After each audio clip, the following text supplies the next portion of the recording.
Bonjour et bienvenue sur un nouvel épisode du podcast La Pointe. Je suis Christophe Augier, je suis en compagnie de Frédéric Durand. Bonjour Christophe, bonjour à tous. Dans ce nouvel épisode, nous allons aborder la 5e journée du championnat élite ainsi que celle de National 1 et la 3e journée élite féminine. Avant d'attaquer le débrief des matchs, nous souhaitons rendre hommage à une figure du water-polo qui nous a quittés cette semaine, Gérard Venot, ancien international A et qui était également arbitre fédéral. Il fut président de la commission de water-polo de Ligue Île-de-France de natation pendant de nombreuses années et délégué fédéral. Nous nous souviendrons de son engagement pour le water-polo. C'était une figure importante de notre sport et malheureusement, il nous a quittés cette semaine. Changement de sujet un peu plus réjouissant, en tout cas pour notre podcast. Nous avons passé la barre symbolique des 5000 écoutes et nous vous remercions pour votre fidélité. Allez, c'est parti!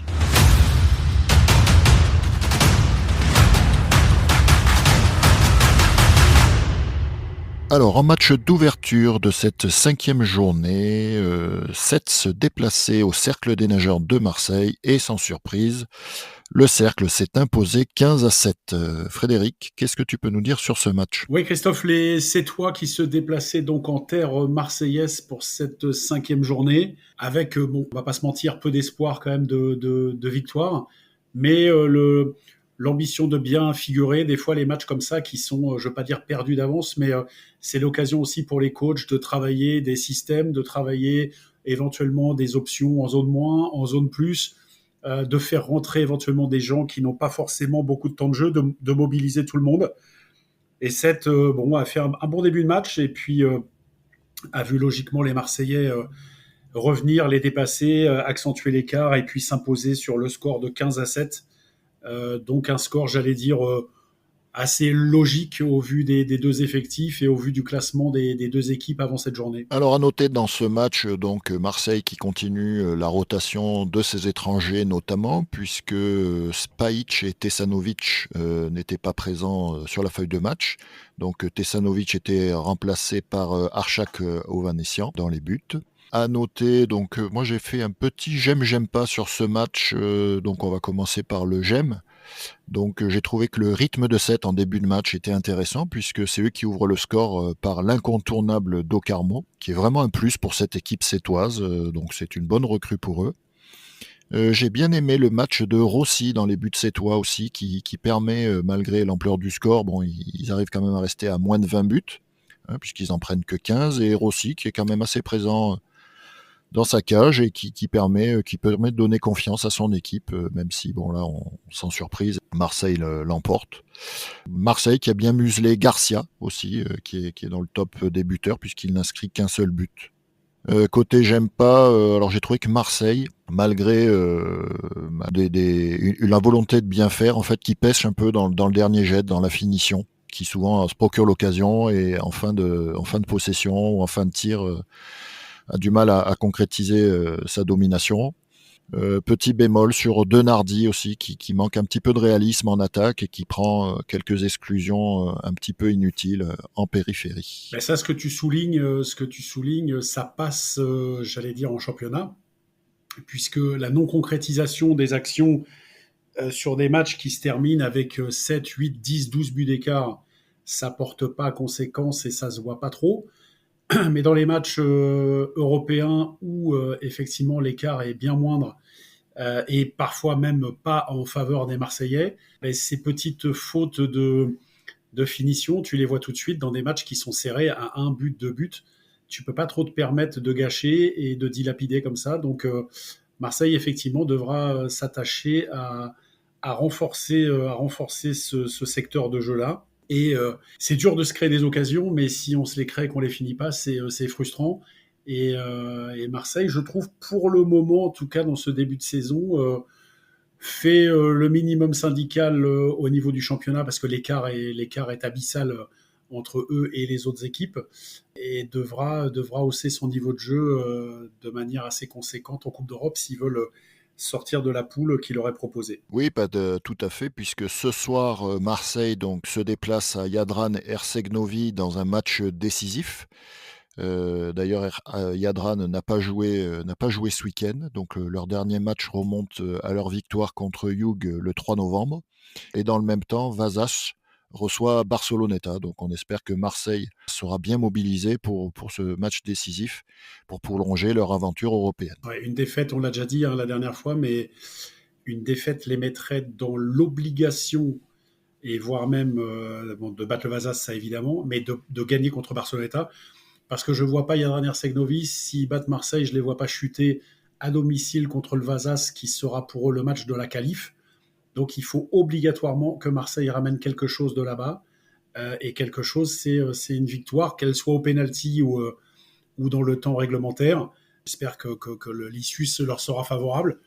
Mais Marseille ne montre pas des signes non plus de maîtrise, je trouve, de leur sujet depuis le début. Donc on espère tous que le déclic se fasse là-bas. Hein. Des fois, il y a des débuts de saison qui sont moyens, et puis tout d'un coup, on a besoin d'un match référence comme celui-là.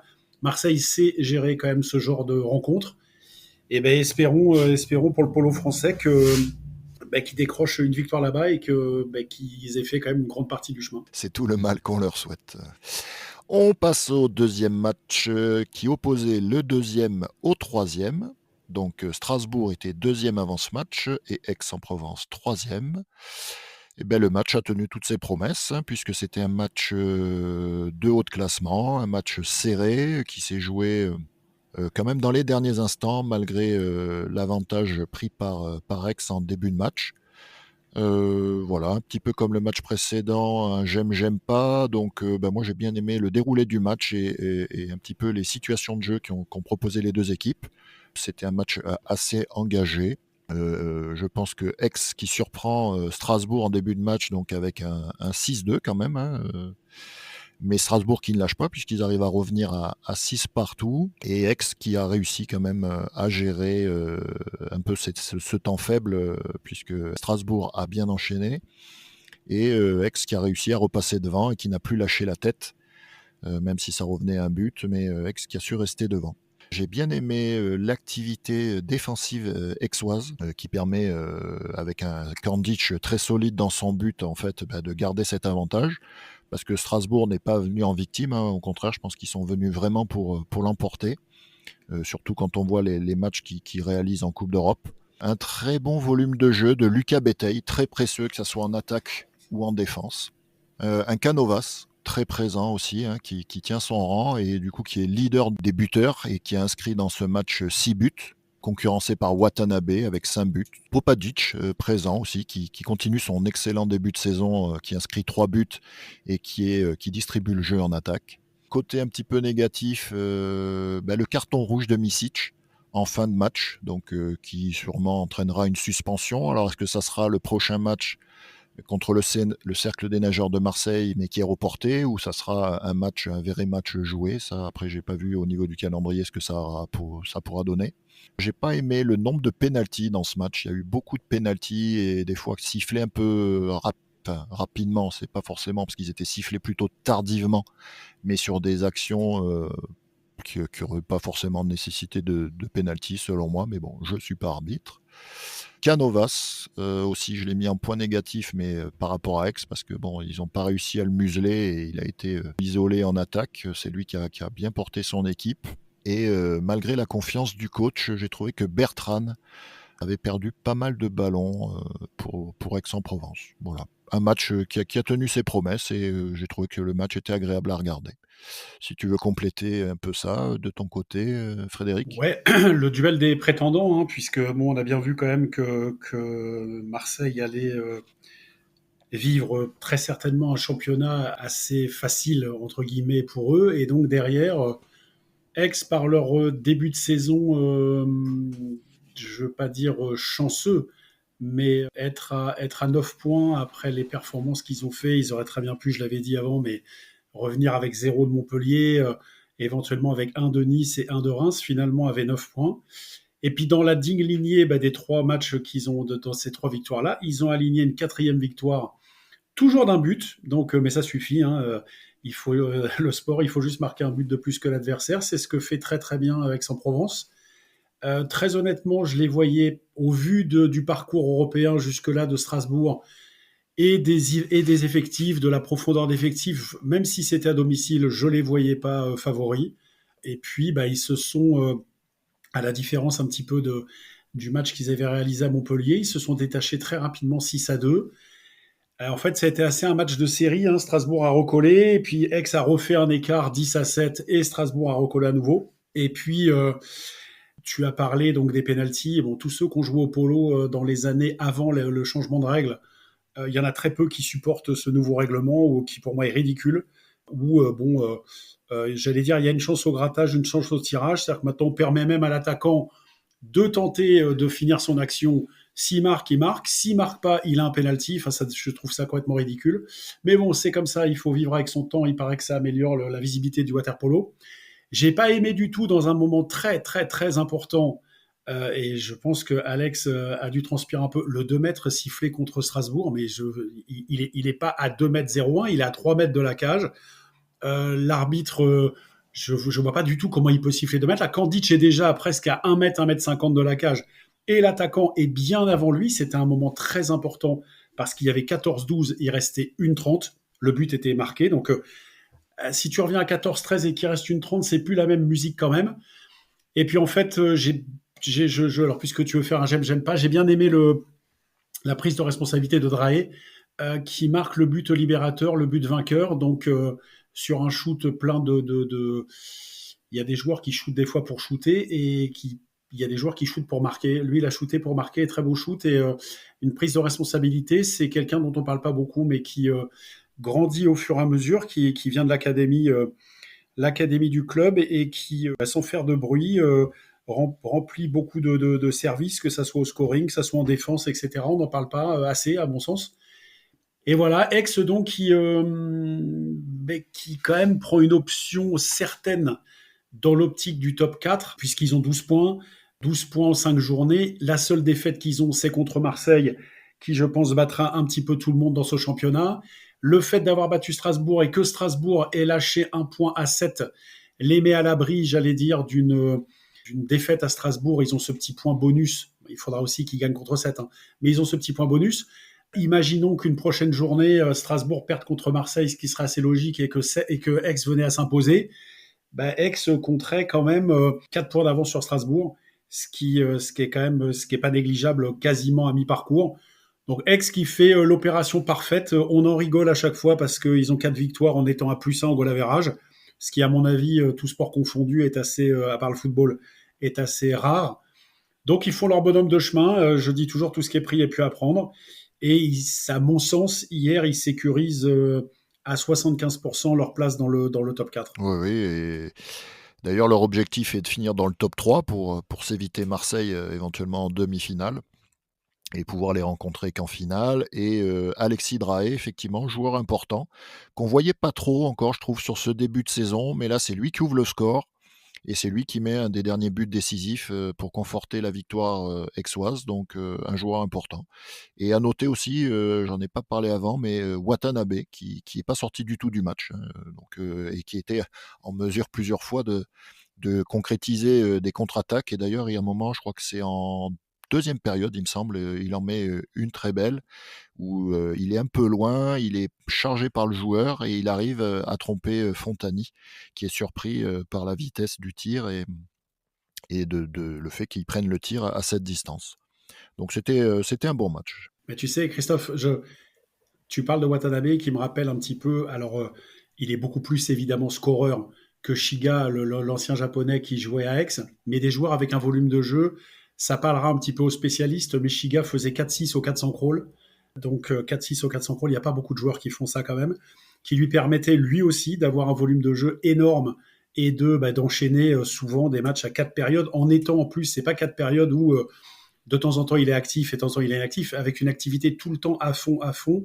Et Watanabe, un peu dans cette veine-là, un gabarit un peu léger, un peu plus, pas avec des mensurations exceptionnelles, mais qui nage un poumon, et qui a, grâce à son excellent shoot, marque. J'ai bien aimé aussi tous les petits Aixois là, qui Scorletti, Fernandez. Donc j'avais dit en début de saison que les réductions de voilure budgétaires allaient permettre au lieu d'aller chercher des joueurs à l'extérieur du territoire, on allait être dans l'obligation de donner du temps de jeu aux jeunes. Aix le fait très bien. Tu as parlé de Raé, mais donc Fernandez, Raé, tous ces jeunes. Et donc, c'est très bien de voir des gamins comme ça qui s'aguerrissent en élite. Et donc, Aix le fait très bien. Tu parles des bétails au bout de 10 ans, j'arrive toujours pas à les différencier. Hein, j'en rigole avec eux à chaque fois que je les vois. Mais qui font un super boulot, Tom et Lucas. Et donc non, c'est cette petite mayonnaise entre anciens et tout ça. Et enfin, il faut quand même toujours dire Kandic qui fait 13 arrêts sur ce match-là. Donc, quand tu as un gardien qui fait 13 arrêts dans un match qui se termine à +1, il a évidemment eu une influence positive sur le résultat, une influence majeure. Donc, Aix, voilà, 12 points qu'on leur prendra plus et qui va passer l'hiver bien au chaud. Il leur reste, je crois, Taverny à jouer et 7-7. Donc, c'est un début de saison pour eux parfait, toujours sans leur leader Enzo Katz qui rejoindra les bassins vraisemblablement en 2025, mais pour l'instant, chapeau à Aix. Oui, et puis pour finir sur ce match aussi, puisque tu l'as noté, Fernandez qui effectivement prend de l'épaisseur dans cette équipe, hein, qui rentre assez rapidement dans le match et qui finit le match notamment, et puisque notre Mathieu Pesson avait été sanctionné de 3 fautes. Et le coach Alex Dorsimoni disait que même, on va dire, les anciens se retrouvent sur le banc, mais avec les jeunes, en fait, le match s'est quand même bien déroulé pour Aix. Donc la jeunesse aixoise, effectivement, et la formation aixoise qui est assez présente dans son effectif. Et un petit mot sur Misic, tu as parlé du carton rouge. C'est très rare de voir Misic finir une feuille de match à 0 but. Tant ce joueur est important en pointe, il arrive toujours à se débrouiller pour mettre son petit but, ses 2 buts en pointe, ou des fois marqué en zone plus au poteau. Et je pense que peut-être la frustration de voir le match filer et puis de voir que lui n'a pas fait une performance dans un match où on l'attend, peut-être que ça a joué et que c'est ça qui a provoqué le carton rouge. Voilà. On verra bien après quand est-ce qu'il sera suspendu. Donc troisième match, puisque un match était reporté, donc on aborde donc le troisième match qui voyait Reims opposé à Nice à Reims. Et première victoire rémoise, 9-8 dans un match extrêmement serré, qui voit donc le premier succès de Reims contre un concurrent direct, et donc qui permet donc à l'équipe rémoise de laisser Taverny seul dernier avec 0 points. Donc dans les j'aime pas, puisque c'est le thème de cet épisode, j'ai bien aimé que ça soit un match serré, hein, c'est toujours intéressant pour les spectateurs ou les téléspectateurs d'avoir des matchs comme ça, avec du suspense. La bonne défense de Reims, les bons matchs des deux gardiens, donc que ce soit Hoffner côté rémois ou Cosmer côté niçois. Babic qui fait un match plein, et c'est lui qui a un petit peu porté son équipe, surtout à la fin, puisque c'est lui qui inscrit le dernier but en rebond à quelques minutes de la fin du match. Je n'ai pas aimé Nice. Malgré 6 exclusions provoquées, n'a pas réussi à concrétiser les zones plus qui leur étaient offertes. De l'autre côté, Reims n'est qu'à 20% aussi en zone plus. Le manque d'inspiration malgré la bonne défense rémoise en attaque.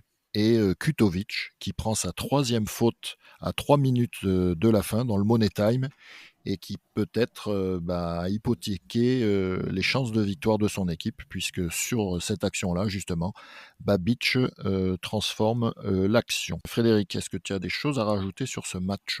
Ouais, on a parlé tout à l'heure pour le match Aix-Strasbourg du duel des prétendants.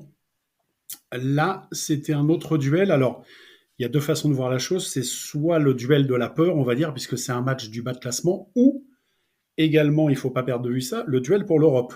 Je m'explique, on a rappelé que la 6e place était qualificative pour une Coupe d'Europe, et donc Nice se déplaçait à Reims avec 3 points, Reims 0. Une victoire des Niçois les mettait donc à 6 et laissait toujours les Rémois à 0.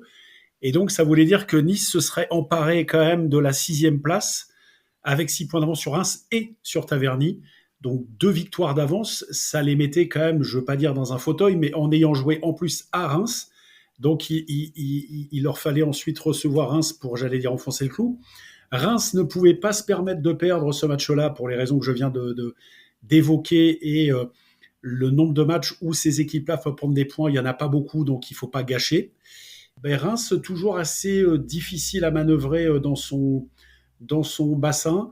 Un chassé-croisé, on a vu Reims qui a pris l'avantage 4-2 fin de deuxième, et puis Nice qui fait le même score dans la troisième 4-2, qui revient à 6-6, qui prend l'avantage 7-6, qui voit Reims revenir, et pour en revenir à ce que tu fais, le j'aime pas, moi j'ai pas trop aimé, alors c'est pas de leur faute, il y a des problèmes techniques, mais l'arrêt de la diffusion dans un match comme ça serré à 8-7, je crois, pour Reims.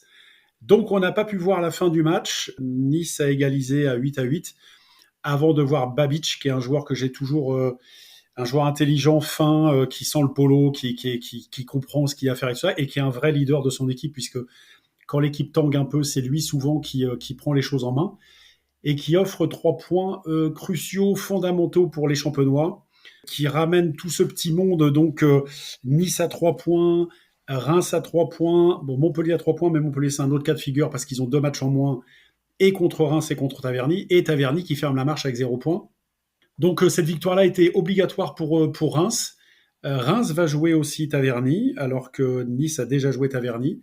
Donc les cartes, par le biais de cette victoire champenoise, les cartes sont un peu redistribuées, que ce soit en haut pour Aix et en bas grâce à cette victoire. Donc Nice qui malheureusement, quand on regarde un petit peu, si on met la défaite large contre Marseille de côté, à Nice qui perd d'un but à Aix, qui perd d'un but à Reims, qui bat assez logiquement Taverny, qui va perdre seulement de 2 buts à 7. Mais Nice qui malheureusement n'arrive pas à prendre de points, à part les 3 points contre Taverny, qui réduit les scores, mais qui quasiment à la fin des matchs allés est toujours avant-dernier.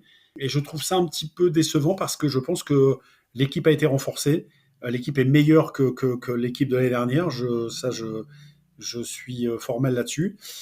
Et Nice qui n'arrive pas à concrétiser. Je pense qu'il leur faudrait une petite victoire à l'extérieur ou un petit point comme ça glané au penalty, mais ils n'y arrivent pas. Ils s'inclinent dans ce duel des mal classés. Tout à fait. Donc, voilà, c'était la fin des matchs qui étaient prévus sur cette journée. Sachant que donc le week-end prochain, donc le 16 novembre, il y aura 2 matchs. Un match en retard de la 5e journée, donc qui opposera Taverny à Montpellier, et 7 qui recevra Reims dans un match avancé de la 6e journée.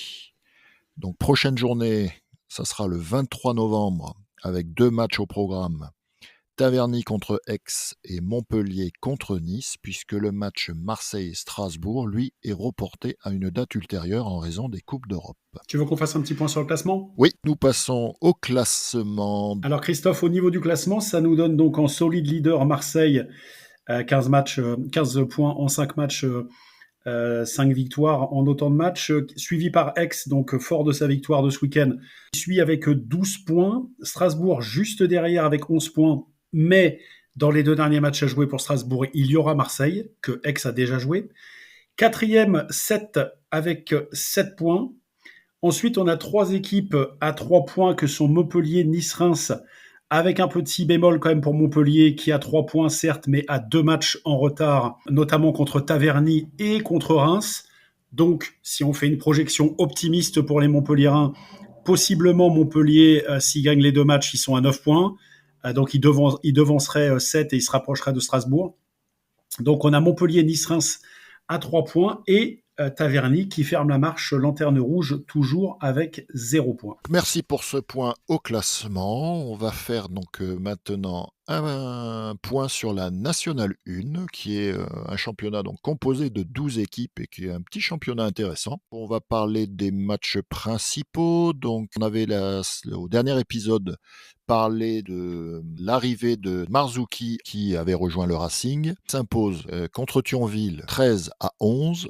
Dans ce match, Mehdi Marzuki inscrit 8 buts sur les 13. Un match qui s'est beaucoup reposé sur lui. Et donc, il voit la première victoire du Racing contre la Lanterne Rouge avec Moulins, donc Thionville, qui n'ont pas encore gagné de match. Finalement, un match qui a quand même été serré, puisque ça finit que à +2.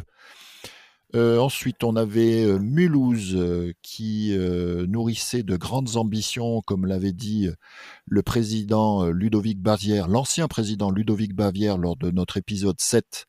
Et donc Mulhouse qui s'incline à l'extérieur contre Arnes 18-17, donc qui hypothèque un petit peu ses chances d'être dans le top du classement. Du côté de Douai, Douai a été intraitable à domicile contre Choisy-le-Roi en s'imposant 24-9, dont 14 buts inscrits dans la 3e et la 4e période. Voilà, un match à sens unique.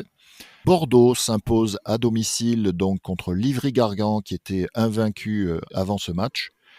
Et donc une première période remportée 5-1 par Bordeaux, après l'ouverture du score par Livry-Gargan. Un match avec peu d'exclusions, puisqu'il y a 6 exclusions de chaque côté, et Bordeaux n'a jamais été inquiété dans ce match. Petite chose à noter, ça n'arrive pas tous les jours non plus, je pense que c'est que le dernier but bordelais a été inscrit à 6 minutes 45 de la fin du match, et du coup, derrière, ils n'ont plus mis un seul but. Voilà, dans une 4e période où il ne s'est pas passé grand-chose, seulement 2 exclusions et 2 buts de Livry. Et dans les autres rencontres, Moulins s'incline lourdement à domicile contre la jeune garde monégasque et Saint-Jean qui s'incline de 2 buts aussi à domicile contre Givors, 11-13. Ce qui nous donne au classement plus que 2 équipes invaincues dans ce championnat, donc Douai et Bordeaux. Livry qui conserve la 3e place avec sa première défaite, à égalité de points avec Arnes. Monaco qui arrive à se positionner 5e et donc à avoir un bilan positif puisqu'ils ont maintenant 3 victoires pour 2 défaites, à égalité avec Mulhouse au 6e rang. En 7, on a Choisy-le-Roi, suivi par Givors avec 3 points, le Racing également et Saint-Jean d'Angély avec 3 points, et 2 équipes qui clôturent ce championnat avec 5 défaites, qui sont donc Thionville et Moulins. Frédéric, un commentaire? Ouais, Christophe, l'effet marquant, donc cette défaite quand même de Mulhouse, qu'on n'attendait pas forcément à Arnes. C'est toujours difficile de se déplacer dans les piscines du Nord, à Arnes avec son bassin toujours un petit peu particulier. Mais je voyais pas forcément Mulhouse s'incliner là-bas. Le Racing qui décolle enfin et qui peut compter sur sa nouvelle recrue pour concrétiser et prendre ses premiers points face à Thionville qui, à mon avis, va souffrir quand même pas mal sur cette saison, mais une victoire quand même de 2 buts seulement à la maison, 13-11, donc il n'y a pas non plus un écart abyssal. La confirmation de Monaco qui cartonne un petit peu certaines équipes, Saint-Jean, là, une victoire assez nette à Moulins, donc comme tu dis, la jeune garde monégasque qui est maintenant effectivement un bilan positif et qui s'installe à la 5e place du classement. La hiérarchie respectée avec Douai et Bordeaux qui s'imposent logiquement et nettement dans cette division. Au fur et à mesure que les journées passent, la hiérarchie va se dessiner de plus en plus. Et voilà, écoute, une division un petit peu conforme aux prévisions qu'on avait de ce classement-là. Donc, un championnat intéressant, comme tu le dis, avec 12 équipes, ce qui fait quand même 6 matchs tous les week-ends, ce qui est intéressant. Et puis, on verra un petit peu la suite des opérations. Oui, un championnat intéressant à suivre. Autre championnat, donc toujours intéressant de parler aussi des filles, et le championnat élite filles, donc qui voyait sa 3e journée. Et sur les 4 matchs prévus, une journée assez prolifique en but, puisqu'il n'y a que 3 matchs qui se sont disputés, donc 83 buts inscrits en tout. Donc 2 grosses victoires assez nettes. Donc Nancy qui s'impose contre le 2e l'INSEP 25-9, après une première quand même période assez prolifique, 8-0 pour les Nancéennes et un score de 14-1 à la mi-temps. Donc Nancy, avec cette victoire qui réalise sa première victoire et qui permet de se replacer au classement, puisque Nancy avait perdu son premier match lourdement face aux championnes de France Lille 21-9, mais bon, elles avaient que seulement 10 joueuses qui s'étaient déplacées sur ce match-là, et une défaite aussi 16-14 lors de la journée 2 contre Bordeaux. Donc, avec cette première victoire assez nette, Nancy se replace au classement. On fera un petit focus après là-dessus. Autre match, donc on avait Lille qui était opposé à Bordeaux. Donc là aussi, nette victoire des Lilloises 23-4, où la première et la quatrième période se sont déroulées sur le même score, 6-2 en faveur de Lille, et les Bordelaises qui sont restées muettes en deuxième et troisième période avec un 7-0 et un 4-0. Dernier match donc de cette soirée, Nice qui s'impose assez facilement, 13-9 contre Saint-Jean d'Angély, et qui permet de rester sur le podium. Le match opposant donc les promus Choisy et Toulon a été décalé et se jouera le 16 novembre. On arrive donc à un classement pour l'instant dominé par Lille qui voit donc être première avec 3 matchs, 3 victoires et donc 9 points, suivi par l'INSEP qui avait donc sa première défaite ce week-end, donc qui est deuxième avec 6 points, suivi par l'Olympique Nice Natation également avec 6 points. En quatrième, l'USB Bordeaux, suivi par Nancy, donc en cinquième position, Saint-Jean d'Angély, Choisy-le-Roi et Toulon. Donc les deux promus qui donc doivent disputer leur dernier match et surtout pour l'instant deux défaites pour ces deux clubs. Oui, pas grand-chose à dire. Un peu surpris quand même de l'écart de l'INSEP à Nancy. Je comprends pas tout à fait le fonctionnement de l'INSEP maintenant. Qui joue à l'INSEP, qui joue pas, qui vient s'entraîner à l'INSEP et joue pour l'INSEP le week-end, ou qu'est-ce que font les choses le week-end? Il faudra que je me renseigne un petit peu là-dessus parce que avoir un centre fédéral comme ça à disposition avec tous les moyens qu'il y a et prendre 25-9 à Nancy qui n'avait pas gagné un match encore, ça m'interroge un petit peu. Donc comme j'ai pas tous les éléments, je ne vais pas trop me prononcer, mais c'est vrai que c'est un petit peu étrange. Mais bon, écoute. Parfait, on va clôturer cet épisode avec un petit point sur l'équipe de Tourcoing.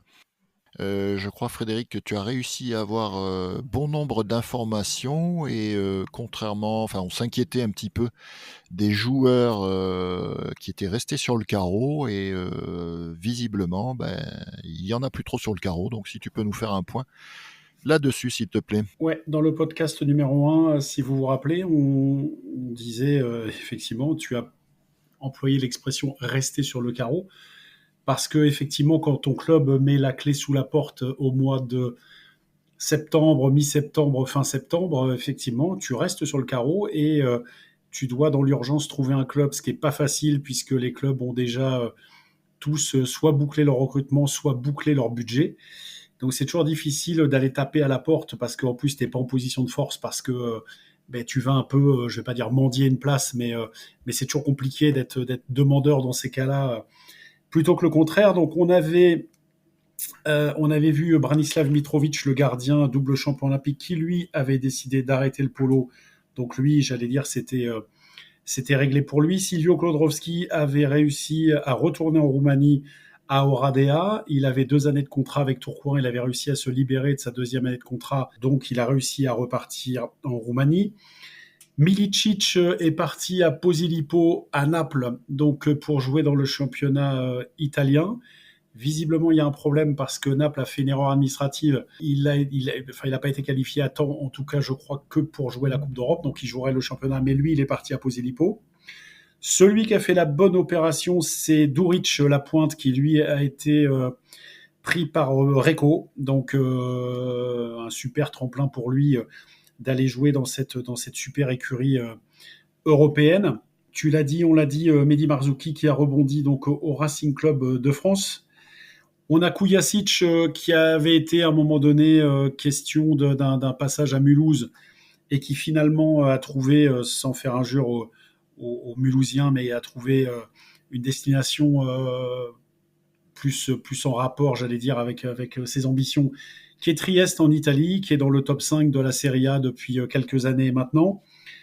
Charles Canon, on l'a appris ce week-end, est parti à traverser la frontière pour aller en Belgique, à Moucron. On avait annoncé pas mal de choses la France, la Suisse, la Belgique, etc. Peut-être reste à Tourcoing. Et puis finalement, donc, il va à Moucron, donc dans un championnat belge. Moucron qui vient de se faire éliminer de la Coupe d'Europe juste avant le week-end d'avant. On avait Hugo Lepoint qui lui est retourné chez lui à Douai. On a le gardien Hoffner qui est parti donc de Tourcoing pour aller à Reims, qui fait des bonnes prestations à Reims comme tu l'as souligné tout à l'heure. On a Bogdan Kutovic qui lui est retourné à Nice après cet épisode nordiste, donc qui a retrouvé son point de chute à Nice. On a Katudal qui est parti à Taverny. Et puis on l'a appris ce week-end, il restait 2 points d'interrogation. Donc Doure Zivkovic, notre gaucher international, qui est parti aussi à Naples, mais dans l'autre club, à Canottieri. Donc une belle porte de sortie pour lui. Et puis un joueur intéressant, gaucher, etc. Donc qui était un peu dans l'expectative et donc qui a trouvé cette porte de sortie-là. Il nous reste Adam Furman, qui apparemment serait du côté de Novaki, en Slovaquie, donc chez lui. Information à confirmer, mais normalement ça devrait être ça. Donc on est ravis quand même d'apprendre que les 13 joueurs de l'effectif tourquenois ont retrouvé un club. C'était important quand même de souligner ça, puisque c'est quand même leur métier. Donc c'est toujours mieux quand même d'avoir un boulot que de chercher un club et d'attendre de ce qui se passe. Donc j'allais dire, je vais pas dire que c'est une affaire qui se termine bien pour eux, parce que je pense que pour certains, l'argent que leur doit Tourcoing, ça sera difficile de le récupérer. Mais au moins, ils ont tous trouvé un point de chute et on est content de ne pas avoir des joueurs qui en plus végètent comme ça, ne pas jouer. Il y a des jeunes joueurs dans la liste qu'on a citée. Donc c'est plutôt pas mal et c'est une bonne nouvelle pour clôturer un petit peu ce chapitre. Oui, c'est très bien pour eux. Et à noter quand même, sur tous ces joueurs, il y en a au moins 3, si j'ai bien compté, qui sont partis du côté transalpin. Ouais, Milicic, Pozilipo, Kujasic à Trieste et Zivkovic à Canottieri et 4 avec Duric à Recco. Donc c'est plutôt pas mal. Hein. C'est pas des points de chute, à la baisse pour eux. Sont des équipes quasiment toutes supérieures à Tourcoing. Donc écoute, ils ont bien rebondi, tant mieux pour eux. Nous, on avait fustigé. On n'a jamais fustigé les joueurs de Tourcoing. Les joueurs, eux, ils sont victimes d'une situation. On avait fustigé, et je le maintiens à juste titre, toute la direction. Et donc, je suis content que les joueurs aient pu se dépatouiller pour retrouver un club au mois d'octobre. C'est quand même très compliqué. Donc, je suis vraiment content que tout se soit résolu pour eux. C'est une bonne nouvelle. On arrive donc à la fin de ce nouvel épisode. Eh bien, nous espérons que vous avez apprécié tout ce qu'on a pu vous dire aujourd'hui. On se retrouve pour un nouvel épisode la semaine prochaine. À bientôt. Salut à tous, merci pour votre fidélité. N'hésitez pas à nous laisser vos commentaires. Si l'épisode vous a plu, vous pouvez noter l'épisode, le partager et pour ne pas manquer les prochains, pensez à vous abonner. À très vite sur La Pointe.